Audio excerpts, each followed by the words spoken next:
Nagsagawa ng fan shoot ang mga miyembro ng Cordillera PNP Press Corps. Isinagawa ito sa Camp Badu Dangwa, La Trinidad, Benguet.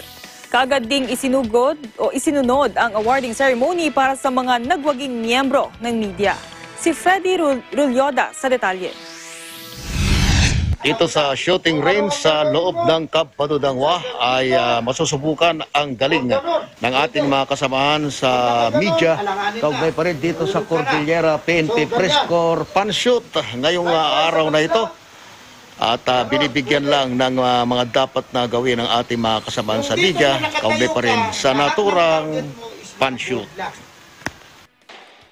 Sa pangunguna ng mga miyembro at opisyal ng Shooters Reign ng Team Procor sa suporta at paipagtulungan ng Police Regional Office Cordillera sa pangunguna ni Procor Regional Director Police Brigadier General Arwin Pangkalinawan, Benguet Provincial Director Police Colonel Elmer Ragaya, DSWD RDOIC Leo Quintilla na nagsagawa ng ceremonial shoots. Mga miyembro at opisyal ng Cordillera PNP Press Corps ay matagumpay at masiglang naisagawa sa Camp Badu Dangwa, La Trinidad, Benguet ang 5th Procor Press Corps Fan Shoots 2020. Nauna dito ay sinagawa muna ang media briefing para i-discuss sa mga media personalities bilang participants ang 4 cardinal rule of gun safety sa pangunguna ni Executive Range Master Rohel Dilibli ng BCPO.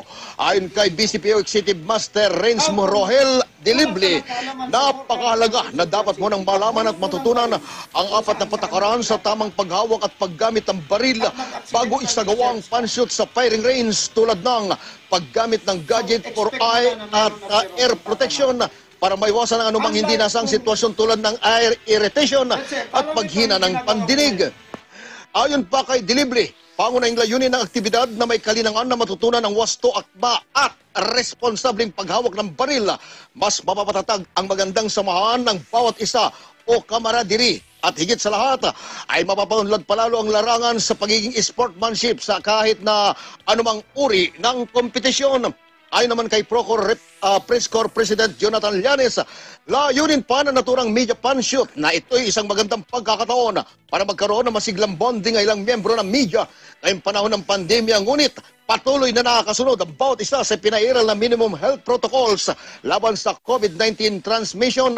Ang bawat miyembro ng media na naging participant sa naturang fan shoot, katulad ko, bihasa man o first timer, ay maraming natutunan ng mga kalaman sa paghawak ng baril. Be disciplined and responsible gun user. Isa-isip lagi ang seguridad o safety ng bawat isa. Hindi makapanakit, hindi makapinsala at hindi makadisgrasya sa sarili at mga taong nakapaligid o mga kasama.